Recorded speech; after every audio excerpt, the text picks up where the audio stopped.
Completely marvellous. It's still a little bit echoey in here, but I think, are we okay? And you've got your mic back, so that's great.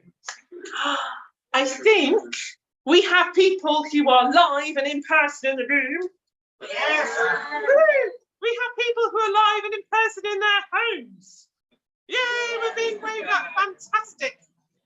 Once we get technology working, it is a truly wonderful and marvellous thing that can connect the world. So we are a little bit later than planned, but do you know what? We are just working on Marrakesh time, and everything is a little bit like that in Morocco. Inshallah, God willing, we get there when we get there, and everything works out eventually. So we are here tonight for Blast. Beautiful lies and startling truths. So Blast is my club at home in Shropshire, in Bishop's Castle. It is a very beautiful, small club.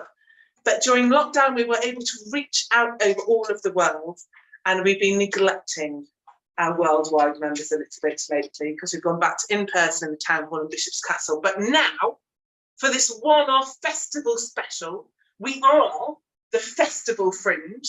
So coming live from Marrakesh, from this beautiful building, the World Storytelling Cafe, just on the brink of the second Marrakesh International Storytelling Festivals. We have some amazing people who have their roots in the soil and the ground here, who live here, who tell the stories of this place, and we have guests from all over the world. But since it is Blast, which is a Shropshire storytelling club, I feel like I should bring a little bit of Shropshire here first and tell you just a little short story from Shropshire before I take you all the way around the world. Welcome, we are just about to begin. This is perfect. We are in Marrakesh. Just come and show, let me show you. This isn't mine. I mean, I'm quite really want this. This is what is being delivered in the World Storytelling Cafe. The symbol of Morocco, I feel. Mint tea, amazing stuff. It's just for me. It's Chiba tea. Is it yours? Yes. That was the wrong answer. You can have some if you want to. Here we go. Enjoy, enjoy. So, we're just about to have a story from Shropshire. You have probably never heard of Shropshire. No. It is a very beautiful county. No. It is a very green county. It is in the heart of England. It's about as far away from the sea as anywhere gets in Britain. But Britain isn't that big, so it's not really that far. It's about 2 hours from the sea. And so because we are landlocked, we're inland, people think we don't have any mermaids. But Shropshire is a green place because it has lots of water. It has springs and wells and streams and brooks and the great River Severn, and every one of those bits of water and guardian has its own spirit, and all of them are women that I've come across so far. There may be an occasional male lurking, I just haven't discovered them yet. But we definitely have mermaids. And it happened one day that 2 men were walking to work. Perfect timing. And he was walking to work, just happened to be carrying some tea with him as he went. 2 men were walking to work. It was this time of year, and I was inspired this morning by this. And last night there was the most spectacular sunset over Marrakesh. I got up especially for sunrise this morning, which was a bit of a disappointment. Sunrise, well, the sun came up. There was no pink. There was beautiful birds on the pink. But this day in Shropshire, it was one of those days where it's a rainbow of colour, yellow and orange and red and pink and purple and indigo. The only colour that was missing was green. And all of those colours were reflected in Child's Arkle Pool. And so that the whole of the pool was just golden and pink and shining in the sunlight. And their way to work, the 2 men, they had to walk around the pool.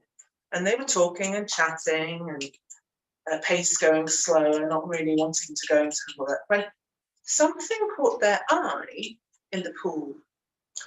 Something rippled all of that colour. something crested the surface and then vanished, and they both turned to look. And they looked again, and then they saw something golden in the centre of the pool, and they thought that it was the sun finally rising. But out of the pool came a woman's face. Then the yellow was her golden hair streaming down, spilling around her, floating in the water. And as the two men looked at her rising out of the water, they instantly fell in lust. And the two of them started to walk into the water, and she smiled at them. And she beckoned them in, and she started to tell them of all the wonders that lay beneath the surface of the water. She told them of the gems and the jewels that littered the bottom of the pool, of the great big hunks of gold that could be found there. Gold, she said. Will you like gold? Would you like to bring you some? They both nodded. And she said, fine. And she dove down into the water. There was a flick of her tail, and they watched. And a moment later, she came up, and she was holding a lump of gold as big as her head. Well, both the men's eyes widened, their mouths dropped open. One of them looked, and he said, beep, beep, beep, beep, beep, beep, beep, beep, beep, beep, beep, beep. Well, obviously I wouldn't let language like that touch my tongue. And neither would the woman who told me this story. And she said, but Amy, if you had heard that language, well, it would have made your hair and your toes curl. Well, the mermaid, I think her hair instantly went from straight to curly, and her face, I mean, from the roots of her hair all the way down as far as they could see, was redder than the sunrise. She stared at them, appalled, dropped the gold in shock as she put her hands over her ears, dove down into the water, and the two men went running after her, but she was gone. And they never saw her again. And they came back. They came back with nets, and they dredged and dredged the pool, but she'd gone. And she'd taken that portal to the other world. For all pools, all water has that possibility to take you to another world. But now the door was closed. There was no gems, no jewels, no lumps of gold. All they dredged up were tins and old tires and one old shopping trolley. But tonight, I'm going to pull through the portal of your screen towards you the deepest treasures that Marrakesh has to offer. I'm not going to bring you any tires or tins. I'm going to bring you only true gems and jewels and lumps of gold, the finest storytellers that have come together from all over the world to gather here at the World Storytelling Cafe. And the first one that I'm going to offer is somebody that people who are coming to Blast have a chance to see. Next December, we're going to bring him to our club in person, but you get a little taster now. We are going to have the former storytelling laureate, the one and only amazing Mr. Taffy Thomas.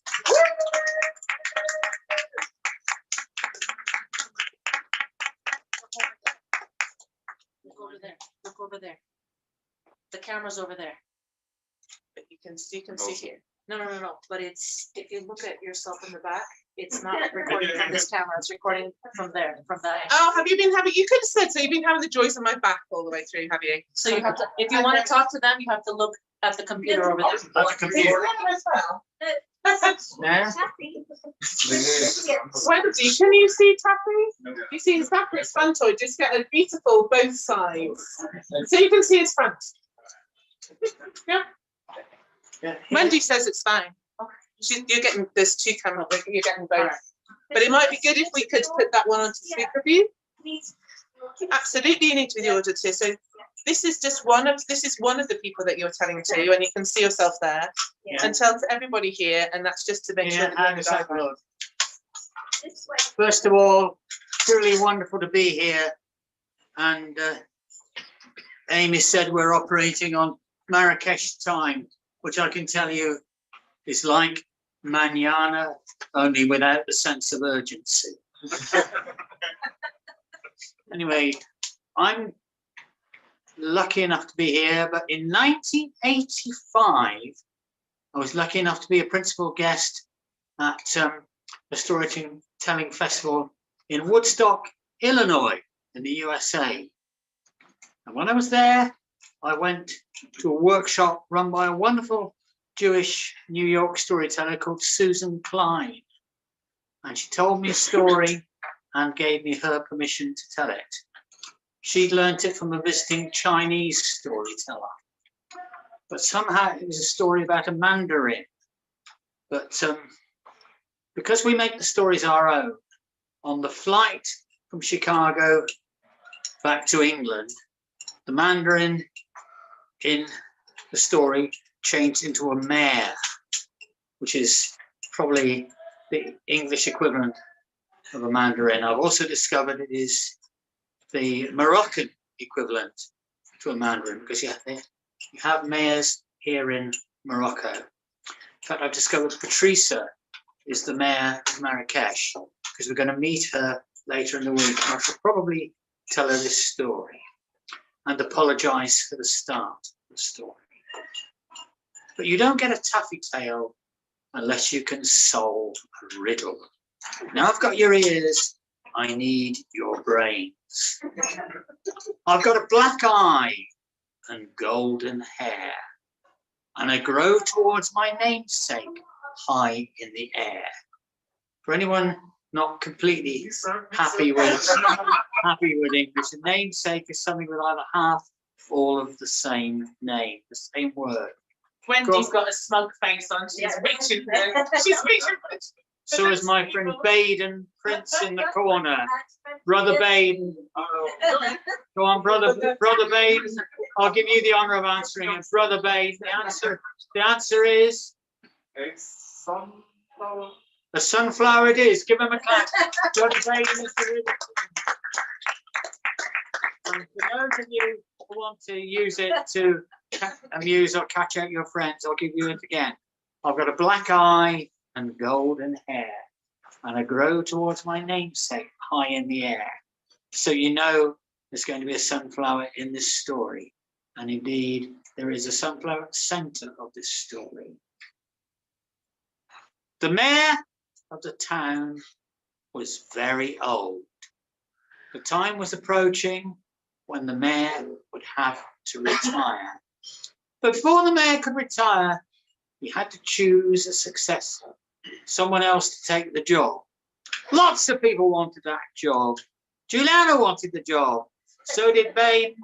So did Patrick. So did Amy. So did Claudia. So did Oli. They all wanted a job. They all wanted a job because you got to wear a big gold chain and you got lots taken out in a tuk-tuk to lots of free dinners. Everybody wanted the job. How could the mayor choose all of these wonderful applicants? So he had to ask the wisest person in the area, who was not a teacher or even a storyteller, but a gardener, because gardeners are very wise because they live close to the earth. So the mayor explained the problem to the gardener, and the gardener came up with a cunning plan.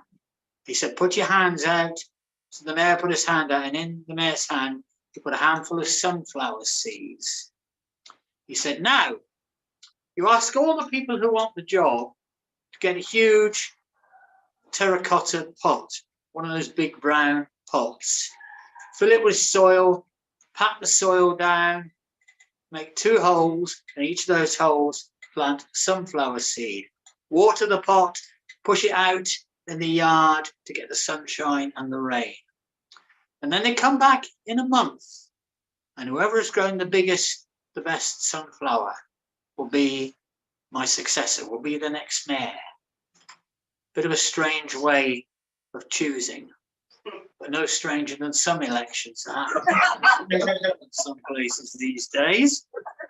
That's as close as I'm coming to politics this week, because it was generally scattered. Anyway, so the mayor thought we'll do as he said. He's a wise man, this gardener. So he got all of the people who wanted the job to line up. And each of the hands, he put 2 sunflower seeds. He said, no, you go home, get a big flower pot, and you fill it with Mother Earth, with soil. Then you pat the soil down, you make 2 holes, drop a sunflower seed in each hole, and then put it out in the yard so it gets the sunshine and the rain. And you come back in a month, and whoever is growing the biggest, the best sunflower will be my successor. But there was this one lad who was not very confident, really, very shy lad, whose name was Danny. Danny. Danny was 8 years old at the time. And he went home to his mother and he said, Mum, I need a big flower pot. And Danny's mother found him this huge brown terracotta pot. And he filled it with soil and he patted the soil down and he made 2 holes. And each of those holes he dropped a sunflower seed. He watered the pot and pushed it out in the yard to get the sunshine and the rain. Then Danny washed his hands and went to bed. It was only 2:30 in the afternoon, but that was quite enough work for one day. The next morning, Danny woke up, leapt out of bed, washed and dressed, out to the yard to look at the pot, looking for those telltale green shoots. But nothing grew. All he had was a pot of dirt. And so it was every morning for a month. At the end of the month, nothing but a pot of dirt. Nothing had grown. But Danny's mother said, Danny, the month is up. Take the pot down to the mayor's house and see if you've won. And Danny said, there's no point in me doing that. All I've got is a pot of dirt. And Danny's mother said, no, she was very wise. You have done your best. And nobody can do more of their best than their best. You take it. So Danny picked the pot up. It was so heavy, it made his little knees bend. And he lugged it down to the mayor's house. When he got there, was a big long queue of people, all holding pots, burgeoning with bright yellow sunflowers. Sunflowers as big as a dinner plate. And on the end was Danny clutching his pot of dirt with a tear trickling down his cheek. And the mayor came out, he looked along the line, he saw the big yellow sunflowers, then he saw Danny with a pot of dirt, and he said to Danny, you will be the next mayor of this town. And Danny said, yes, but please explain. All of these people have got big yellow sunflowers, and all I've got is a pot of dirt. And the mayor said, well, it's like this, you see. I gave you all the same seeds. And before I gave you those seeds, I boiled them so they could never grow. So you are the only one who is being honest. So you are the only one who is fit to be the mayor of the town. So Danny, if you ever do get to be the mayor of Sheffield, the day that you stand on the town hall steps and they put the gold chain around your neck, you have a story to tell them. The story of the sunflower or the pot of dirt. Why abandon your story end?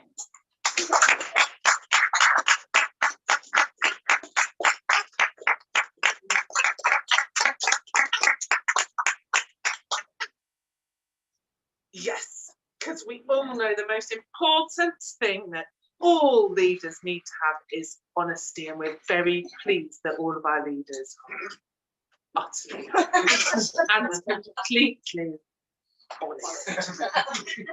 Thank you, Taffy, that was fantastic. So we are going to head around the world now, and we are going to head to Colombia, all the way from Colombia, though she has taken a long route to come to the Storytelling Cafe.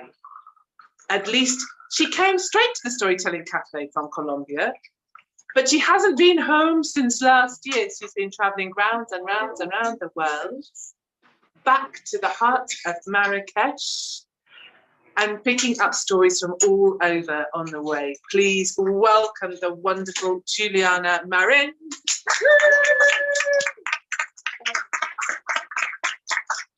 Hello, everyone. Buenas noches. Buenas noches. Beautiful. Kind of pass it out. You can speak a lot more Spanish than I expected. Wonderful. All right. This is called Beautiful Lies and Startling Truths, right? Because after all, stories use lies to tell the truth. That is and has always been the purpose of art. They say that the evil people use lies to cover the truth, but artists use lies to tell it. So I'd like to ask you, and we'll need to take a vote from those who are here in person. Come on in, take a seat. There are 2 seats up here, another one here, there's one here.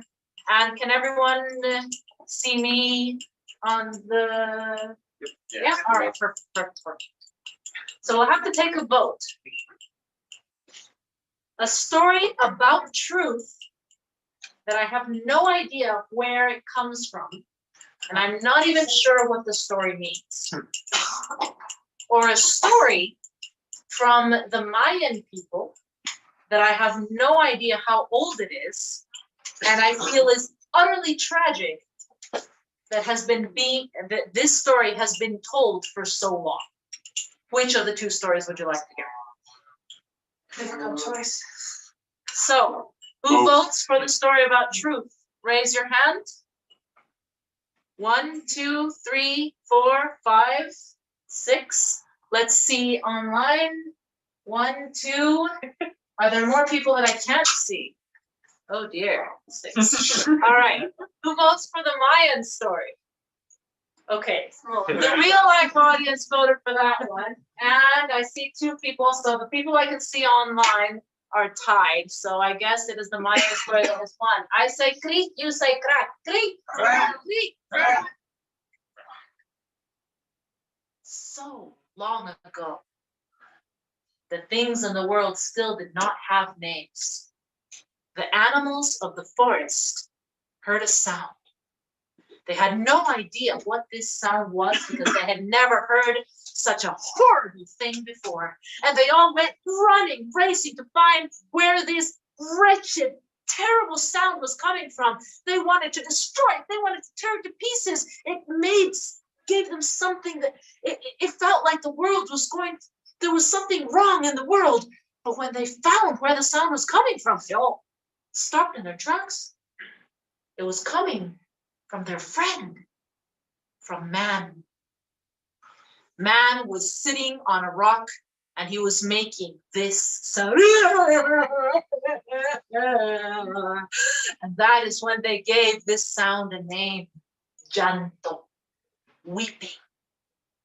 Friend man, they said, rushing around, but please stop doing this. What is happening? Tell us. Don't cry. Stop making this terrible sound. And man stood up almost angrily. How can you tell me not to cry? Can't you see me? I was given nothing. I was left out by the Creator. You all have thick fur to protect yourselves from the cold. You have sharp claws to defend yourself against enemies. You were given all sorts of skills, but me, I'm empty. I will die. And the animals started to smile. Oh, friend man, was that all? What are friends for? Why didn't you tell us? We will help you. The first animal to come forward was the jaguar. I will give you my strength. The next animal to step forward was the deer. I will give you my swift legs. The eagle said, I will give you my eyes that can see in the distance. And the serpent said, and I will give you my wisdom. And so on. Each one of the animals gave man a gift until man was full and happy. And he thanked them and went on his way. And all the animals stayed behind celebrating and dancing because their friend man was finally full and no longer making this terrible sound. All the animals celebrated except one, La Lechuza, the owl, who from a tall tree had been watching everything. And after a while, the other animals realized and said, Friend owl, what is the matter? Are you not happy that our friend man is full? But the owl looked down on them, and her eyes were so sad that the animals suddenly felt afraid. Fool, she said. Fool, but not for long. From up here I saw something in man that you did not. I saw a little hole in man, a tiny hole, the size of eternity. And as he walked away, I saw how all the gifts we gave him began to fall out, drip by drip. And soon man will be empty again, and he will come back wanting more, and we will give him more. But then he will come back wanting more and more and more, until we have nothing left to give. But even then, even after man has taken everything that this entire earth has to offer, man will never have enough.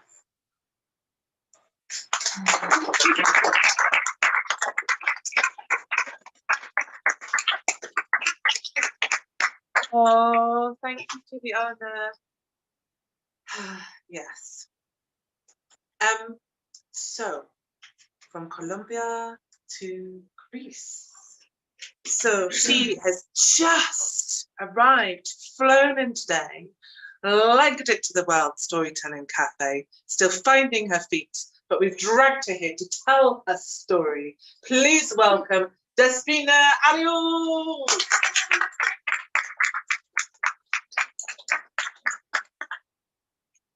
I'm overwhelmed. It is my first day here. We barely made this with my friends today, this evening, and it seems that everything that used to be dream-like from the online world has taken substance and turned into real people now, tangible. So this is really exciting for me. And I would like to tell you a story from my country, which is Greece. Now, when I tell people that I come from Greece, a synopsis is made in their brains that they must come from Athens. I do not. I come from a little island called Syros. And there have been many myths in my country about the great gods. You must have heard some of them. Some are very, very well known. Others not so much, but every myth, even the most legendary ones, has tiny little details to it that actually turn the myth into a story. So I would like to tell you today that before your mother walked, before your grandfather Georgia, before your great grandparents Baden, who is speaking in class, before many generations ago, many grandparents ago, there was this newly built city. It was very nicely located and very fresh, and it had all the potential to become very prosperous. The king, named Sikro, decided with his people to hold a contest so as to see which of the great gods would become the patron of the city. So they invited the gods, and two of them were willing to take the city under their shield. So from the sky, glorious came the lovely Athena, helmet on her head, spear in her hand, shield ready in full armor. And from the sea out came drip in salty water behind him the glorious Poseidon holding the trident in his hand.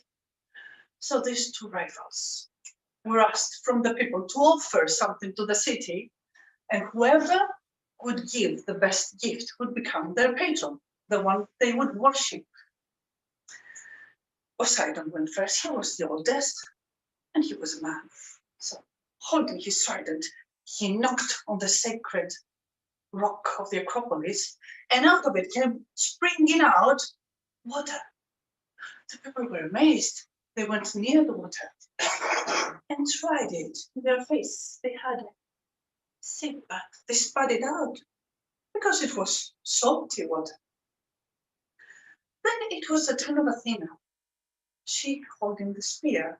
She gave a thump in the soil, and out of the soil came a little sprout, which in front of everybody's amazed eyes began to grow and grow and grow into an enormous tree, whole trunk, full branches and greenery, silver and green pointy leaves. And in front of their amazed eyes, the tree blossomed and then gave fruit. And the people went towards the tree to taste the fruit. And they found that it was juicy and it was very tasty. And Athena explained to them that this, her sacred olive tree, was not only giving fruit for the people to feed themselves, but also they could use the fruit to harness oil and use the oil for the food, for the cooking, and for their lanterns. And all the other wonderful, they would oil the athletes, the champions, and they would use it in so many ways. And of course, unanimously, the people voted for Athena. Hail and glory to Athena. And this would have been a happy ending.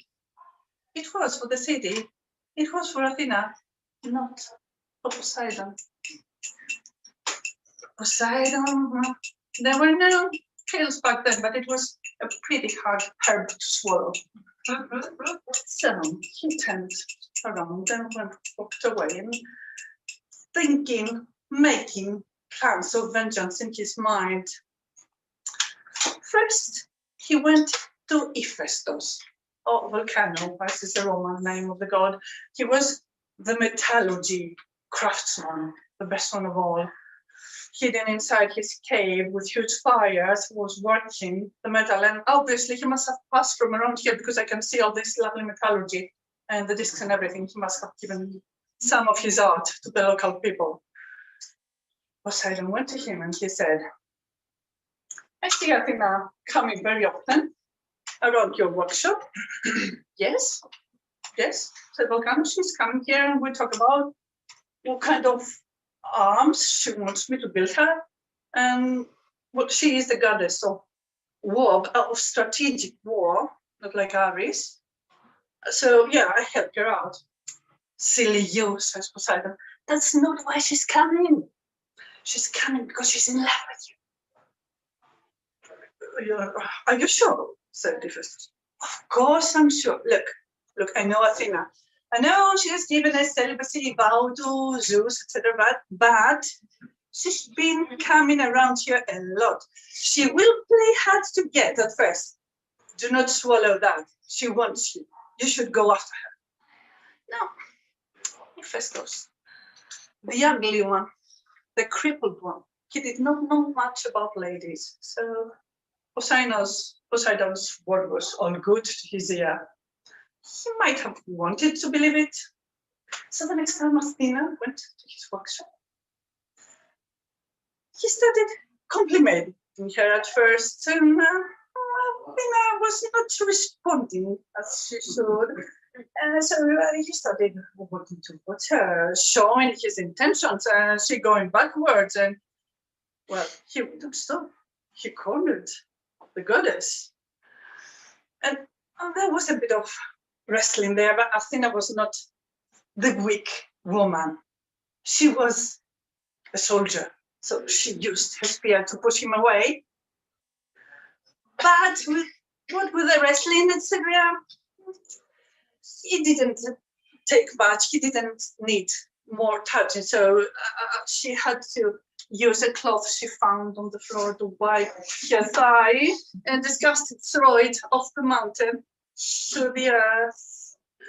But you cannot have divine seed that does not produce life.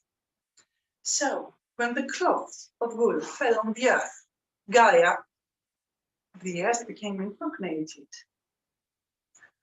So she became the surrogate mother of the child that was to be born. But that is a story for another day.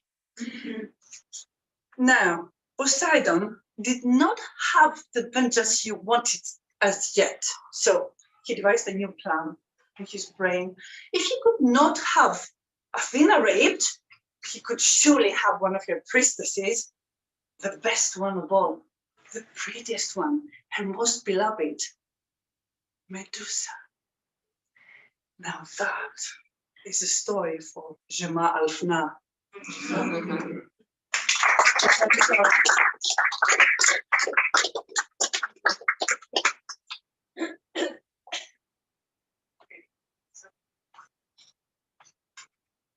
I'm fighting my way back through the crowd. Oh, thank you so much. Thank you so much. Justina, once again. Oh, thank you.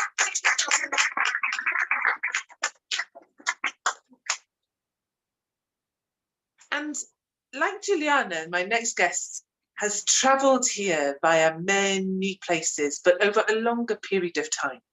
So he is here from Britain, via Sri Lanka, via Antigua, bringing stories from many places along the way. I welcome the marvellous, I don't know which story from where he is going to tell us, but I welcome the wonderful Baden Prince.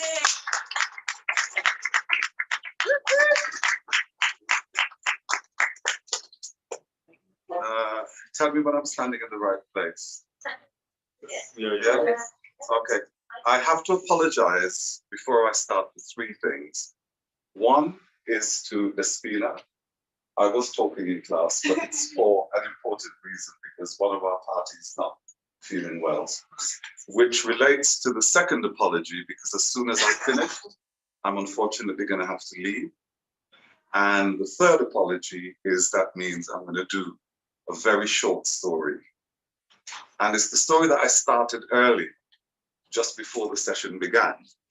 And it's a story about a very poor, honest, hardworking man who goes out and does a day's work for anybody who wants a fence repaired or a field plowed or the slates fixed on their roof, or he'll do anything to turn his hand just to get a few vegetables. Or does he grow sunflowers? Or, no, because that's for dishonest people. And he goes out, and in this way, he manages to eke out a living for himself and his family. His family consists of his wife's old mother, and his wife's old father. And they all live together in the years of... No, they don't. They all live together in a broken down old hovel, which is held together with hope and string and nails. And one fateful week he goes out, and for 5 days solid, he finds nothing, no work. Nobody's got anything to give him. And he comes back with what we in the Caribbean call a too long empty hand. And he stops outside the path leading up to the hovel thinking, how am I going to face my wife and father and mother and tell them that I've got nothing for them to eat? These 3 people are depending on me. And he sits down on the stump of a tree. And when he looks up, standing in front of him is a man dressed in rags. I don't know about you, Amy, you strike me as being quite a tough cookie. But if I was sitting down and I looked up, and where no one was a minute before, there was somebody standing there, an apparition who would come out of nowhere. We're all adults here. I would cap my pants. I ain't gonna lie. But this man, he wasn't afraid. Something about the man, something about his appearance. He had an aura. And although he was dressed in rags, they weren't filthy, dirty. They were glistening, gleaming in the late evening sun. And he felt calm. And then the man spoke. And he said, So, is that your name? So? Jack. Jack. Jack So, he said to the man. I borrowed that from you, thanks. I'm gonna try that from now on. I have been sent here because we know you're a good man. We know that you've tried your best. You always have. You always do. And we know how tough things are. So I've been sent here to give you one wish. Anything you want, whatever your heart desires, ask and it shall be given unto you. I think he borrowed that line from the Bible. And Jack Soul, for that was his name, thought, and the Irish have a saying, he didn't have his head just so he could wear a hat. And he said to the angel, for it obviously was, wait there. And he ran inside the house, pumped full of excitement. Mother, father, wife, he said in that order, which was a pretty dangerous thing for a man to do. Mother, father, wife, there's an angel outside and he's given me a wish. I can ask for anything I want. What shall I ask for? What shall I ask for? Well, father was straight in there. I've been as poor as a church mouse, he said. Why a church mouse? People don't eat in the lesson. You're not supposed to be eating in a sermon, are you? Well, it is. Well, there's only going to be a tiny little bit of communion dropped. It's just the wafers. There's no other food in a church. That's why you're Amy Douglas. Never got that. All my life I've wanted as a church mouse. Why? Thank you. I've been as poor as a church mouse all my life, he said. Grinding poverty, starvation, asking for gold so that for once I'll know what it's like to be rich. He turned to his wife's mother. Mother, he said, what shall I ask for? She said, I've been blind since birth. I've never seen the sun rise in the morning sky or set in the evening. I've never seen the flowers bloom in spring or winter snow. Asking for the gift of sight so that I may look upon the wonders of creation. He turned to his wife and said, wife, what would you have me ask? His wife said, 7 long years we've been married. And in all that time, no sound of tears, no sound of laughter, no patter of little feet to make us complete as a family. Ask him for a baby so that we can be one. What was he to do? Run. Yeah. Make his wife's father happy, make his wife's mother happy.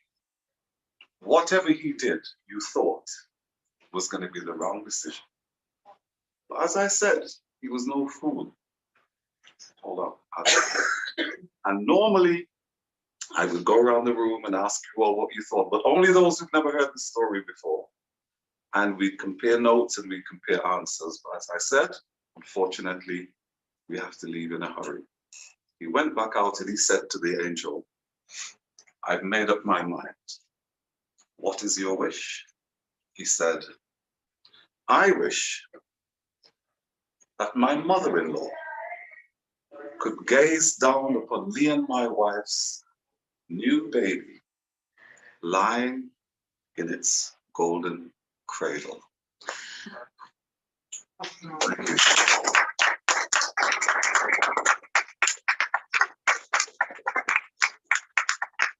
Oh, beautiful. Thank you, Baden. Thank you so much. So, well, we're going to let Baden and a few other people move, and it's time to have a little bit of a shift around. And so we are gathered here. We are, it is just after 10 here in Marrakesh. And my invited guests, I have all heard tell. Kima Mahdi, G2 sends her apologies. And it's very sad that she can't join us after all tonight. You're fine to come through. This is a moving time, don't worry. My baby. Oh, yes. We need to, I think, can you, do you want to just, this is the most amazing thing. I don't know if people in the room are seeing, can you just dance your baby across? Okay. She says, baby. This is a thing of beauty. Can I hold the box and you just show?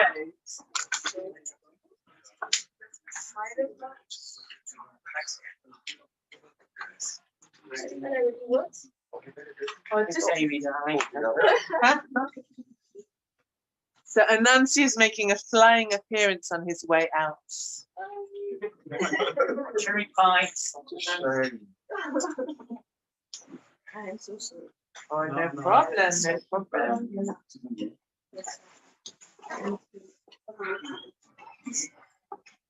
Magnetic. Oops. I'm holding on to it. Can you grab that thing? Yeah.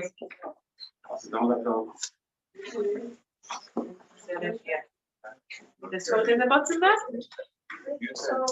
So, we are at the end of my arranged guests, but we are here in Marrakesh, and there are going to be almost 100 storytellers here this week, and they are flying in, swimming in, cycling in, walking in from all directions. And one of the things that I'm really excited about this month, this week, is all the people that I haven't yet met and the people that I am going to meet. And so I'm looking around this room, and I think that there may well be other wonderful storytellers that I don't yet know, who I would hate to leave out and not ask for a story, if you would like to come and give us a story. There were lots of now frightened looking people in the room. Are we taking a break or? Well, I'm just saying, if there is anybody else who wants to tell a story, and if there isn't, then that's fine, because I think that this is, I thought that you might. That would be great. I was going to ask you. So we might finish a little early tonight, but Juliana only told a really little short story in the beginning, and I would love to hear more of you, and then I might tell one to wrap up. So we might be finishing a little earlier tonight because we are running on late time here in Marrakesh. There's a lot of people who are tired coming in, but it's also me who's very excited to be here and want to tell stories. So Juliana, will you tell us another story? Thank you. Thank you. Hello again, and thank you for sticking around. I can see you really love stories. Now, once again, I'm going to give you a choice. It can be this story about truth that I mentioned earlier, or it could possibly be a slightly longer and very, very, very confusing story. And Yes. just so, in the joys of life in Marrakesh and the technical problems that we've had, you have 10% of the phone left. Okay. So I'm going to go for the not so confusing and not so All right. long. All right. And we're going to have one really beautiful story to finish off with, and we're going to play Race the Battery. Well, I mean, Danny has a power bank. Yeah, true. Oh, well, how's it going? Save the day. It's perfect. It's Danny, the champion of the world. Stay on it. Fantastic. Does it have the right connection? It should do. It's Let's- USB-C. Right. Yeah, should be fine. What time is this normally at? Do you know what? It's not normal because we're online and we're around the world, and it's we can. I think the thing is to do something that is beautiful and the right length. All right. Big one. So we can. That's small. No, I don't. 5 minutes, 10 minutes. What would you like? Do you have a charger from that? What is the right length for your story? Oh, I mean, I'll choose the right story for the right night. Well, you were asking people what they want. Which story would you like to hear? Are we going to have truth or there? Because I don't know. Do you want 5 minutes, 10 minutes, 15 minutes? 10? Okay. The truth story is Charging? Because we missed out on the true story before. It sounds right? fitting. We want the true story, but I think Last, it's in the I name. would like the true story. I would like a beautiful truth, please. Okay. I told you it's a story about truth. I don't guarantee whether it's a beautiful truth or a startling lie. What is startling lie? Yeah, beautiful truth and startling lies. Startling lies. Okay. I will let you decide whether it is a beautiful truth or a startling lie, because it is, after all, a story about both things. Greek. Greek. A very long time ago, there was a man who had a beautiful wife, a lovely little home, 2 dogs, and a garden. And he was happy. Sort of. He thought he was happy. He should have been happy. He had everything he needed to be happy, and he didn't understand why he felt like there was something missing. I don't know if any of you have ever felt that before. Felt that you have a beautiful life, but what's the point? Like there's a part of you that is not in this story. Now his wife was wiser than he was. And after a while, she figured it out. You're missing truth, my love. Go. I will wait for you when you come back. She knew that if he did not find his truth, well, his unhappiness would soon become hers. So she packed some fruit and some salads from the garden, some fresh baked bread, and she sent him on his way. The man gave her a tight hug and he promised to come back quickly because he thought, well, now that he knew what he was looking for, truth, she had to be right around the corner, right? Truth can be found anywhere, everywhere, or not. Well, he decided to look for her in the most obvious place, the great library where all the wisest men and women of the entire land gathered together to debate and to share and to raise questions. But he spent a long time in that library and in these grand universities talking to all these people. But after a while, he realized the truth was not there. And so discouraged, he left these places and began to walk among the common folk. Perhaps truth was in the simple things. Perhaps truth lived where the people lived from hand to mouth, where the people sent their children off with a kiss on the top of the head because that was all they could give them. But he did not find truth there either. And so, knowing that he was breaking his promise to his wife because now a lot of time had passed, but he also knew that he could not go back before he found truth. He kept going farther, farther. He traveled to many lands and he learned languages and he was very intelligent. After a while, after wandering the world for months and a year and a day, he gave up. He had not found truth anywhere, and he decided that going back home was the best that he could do, even if he were to live sadly. But as he was walking, dejected, he stopped. No, truth was on his heart. Truth was what was missing in his life. He needed truth, not just for himself. And he sat down, and after he had finished crying, he just sat, and he closed his eyes, and he listened. And then he heard his name, and he looked. He didn't see who was calling him, but he recognized that voice. He knew from the deepest part of his soul that was truth, because she spoke his name so purely, like music. He knew that in this voice was the wisdom of the entire world. Follow me, she said. He had been looking for her so desperately that he had never stopped to let her find him. And now that she had found him, he would follow her to the ends of the world. And he followed this mysterious voice to a deep, dark cave. And there, she said, I have been waiting for you for so long. Will you stay with me? He said, of course. Thank you. I have missed you without knowing you. You promise, she said. I have broken a promise once before already, he said, so I cannot make any promises because I do not know what will happen, but I will try. Ah, she said, that is true. And she lit a fire. And he tried to not gasp.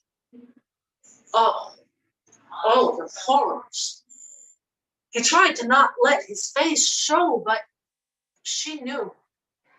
She had seen this look a million times. Before him was the most hideous, horrendous, disgusting creature.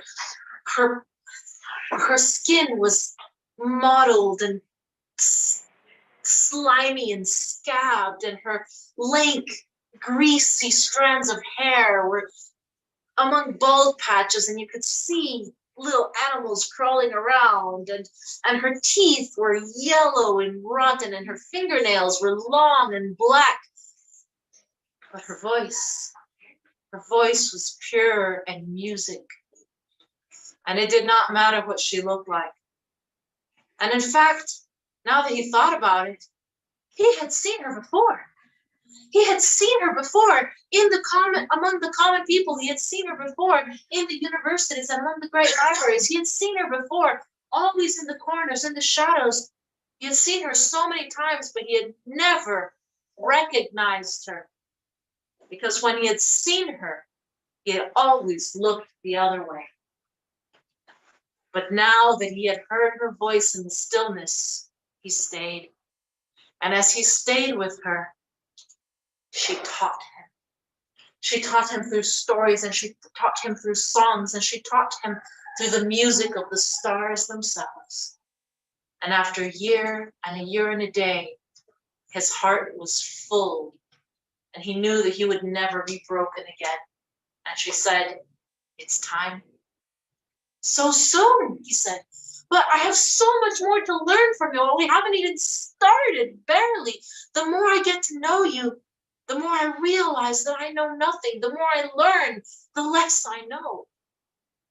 "Yes," she said, "but it is time to take what you have learned and to go back to your wife who's been waiting for you all this time, to go back to your people, to tell others about me." And of course, it's true. She was, after all, the truth. And so he thanked her, and by now he had grown to love her so much that despite her appearance, he wrapped her in a tight, tight hug and made sure to breathe through his mouth so that the stench of rotting scabs and slime would not. Anyway.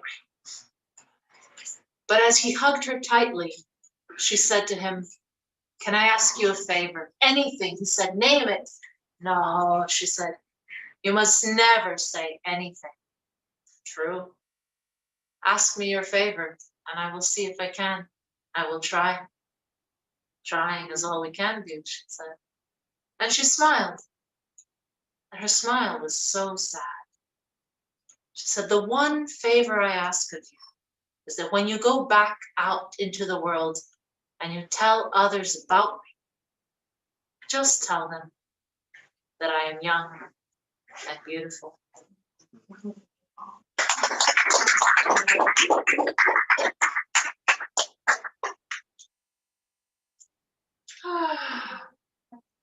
I'm torn now. I was going to tell you another story, but that's just a perfect story to end on. I don't know, do you want just a short, funny one to finish off? Yeah. You've had your moment of, we've had beautiful lies and startling truths. But the thing that I love and that I brought home from Morocco last year is riddles. And I wasn't sure with so many languages if riddles would work. And actually, they say so much about where you come from. And it's been a really wonderful exchange of riddles. So the riddle that I took home last year is, there is a green palace. Inside is a bed with red silk sheets and black pillows. What is it? Absolutely. It is a watermelon. I like that in Greek as well. That's fine. Well, when they travel, don't they? So I'm going to tell you one of my favourite riddles, which kind of is the perfect for the start of a festival. So it's easy. You'll get it very quickly, but you can have it for the taking. You can't hold it long. It's there when people are talking. It's there in every song. It makes your hands hotter when the frost is on the field, and it's surprisingly nippy in Marrakesh, I have to say. But it works a whole lot better when you want to cool your meal. So you can have it for the taking. You can't hold it long. It's there when people are talking, and it's there in every song. It makes your hands hotter when the frost is on the field, but it works a whole lot better when you want to cool your meat.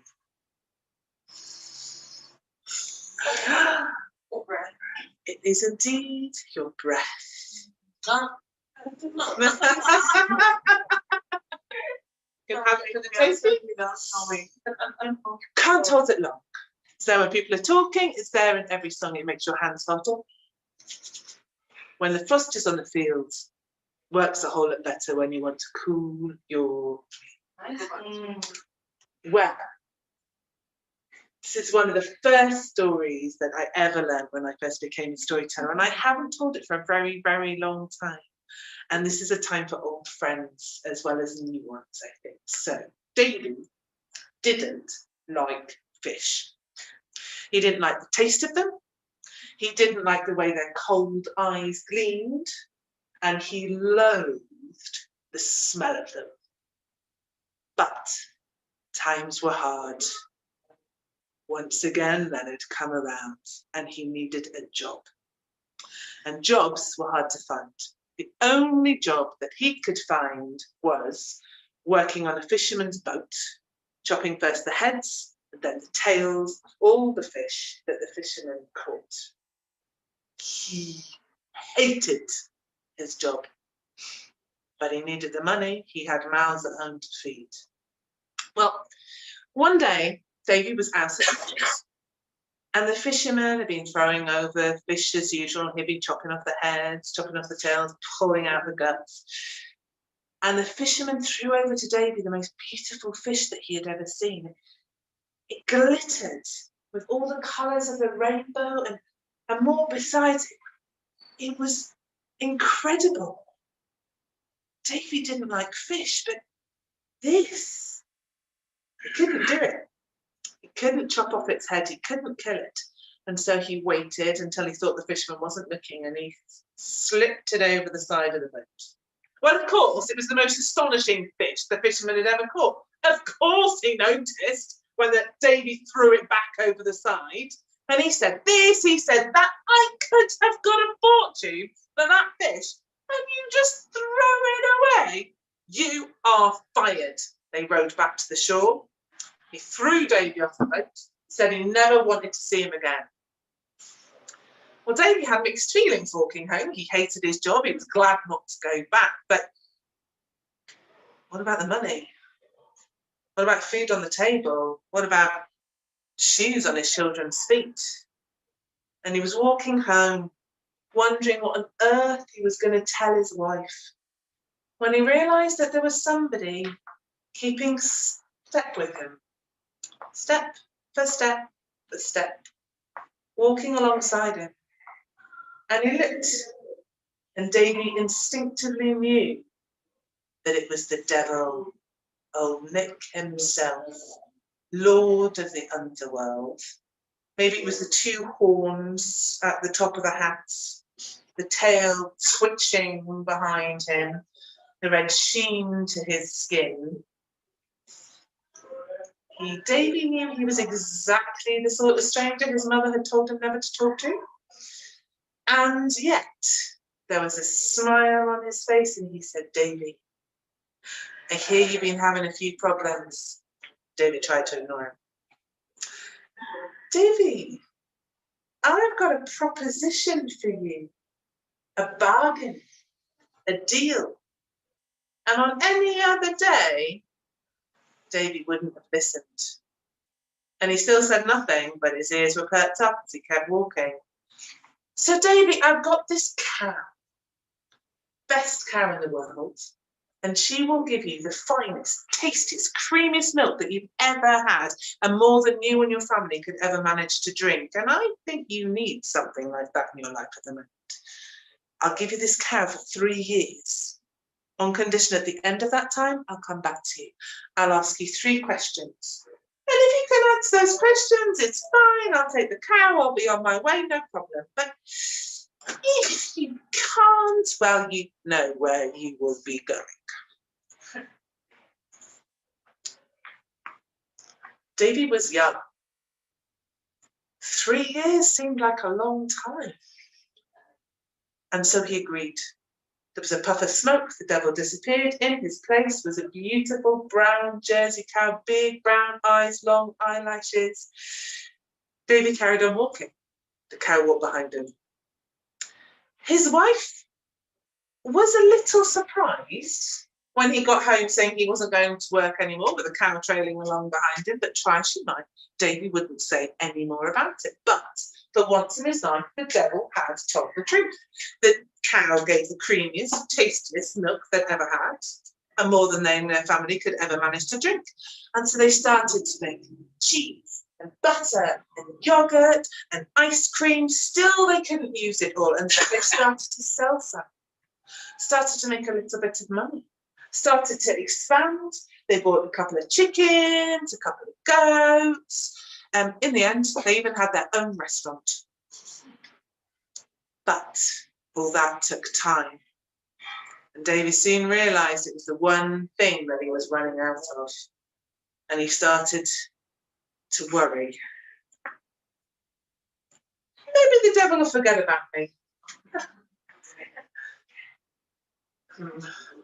Maybe there'll be easy questions.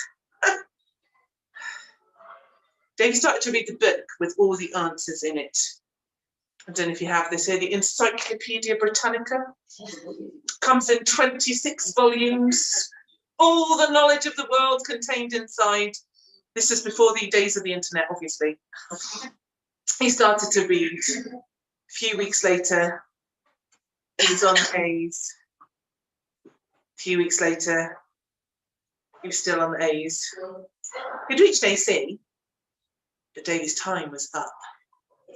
That night, Davy was working in the restaurant. Most of the customers had gone. There was just one lone customer sat in the corner, and he was waiting for him to finish up his meal and go so he could shut up shop for the night, when suddenly there was a crack of thunder, a flash of lightning, and in came the devil. And he loved to show off.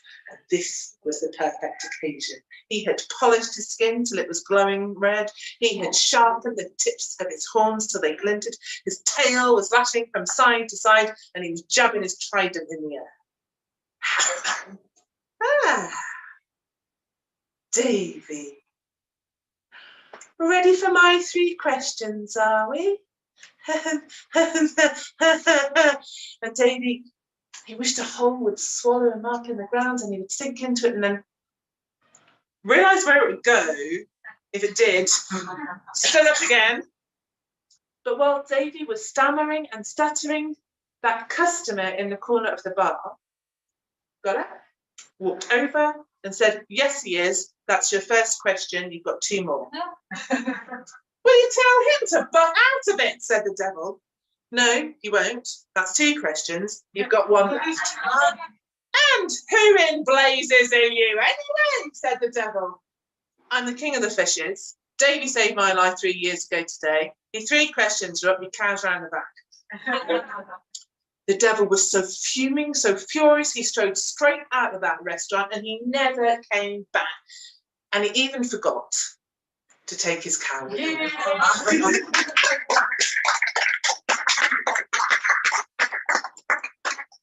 Bebo Bendit. Tonight's stories are ended. If you didn't like them, buy some nails, take them to Wales and mend them. This is the end of tonight, but it is just the beginning. Not even the beginning, this is sort of the coattails. This is the fringe of the festival that is about to begin. So 7 days of wonder, 7 days of magic, 7 days of beautiful truths and startling lies of people and stories connecting and coming together from all over the world. And I'm really looking forward to sharing it with all of you and with all of you. And there are going to be lots of other events online that you can come and join us for the streaming. Also, please do have a look at the World Storytelling Cafe site, because we want to share this with you and invite you to come another year, but come this year, come share us, because this is just a beautiful gathering of languages and people and cultures, and of course, most of all, story. So thank you to everybody online. Thank you to everybody in the room.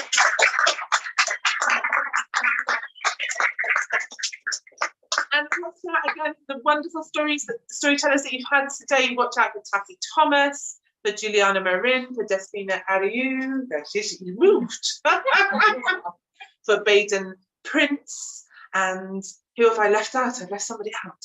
Yourself. Well, and of course, yes, watch out for me. And thank you so much to Waleed, who was put on the spot tonight and didn't know that he was going to be doing the technical stuff, was pulled in at the last minute, and has been a very easygoing and calm and wonderful star. So thank you to Waleed.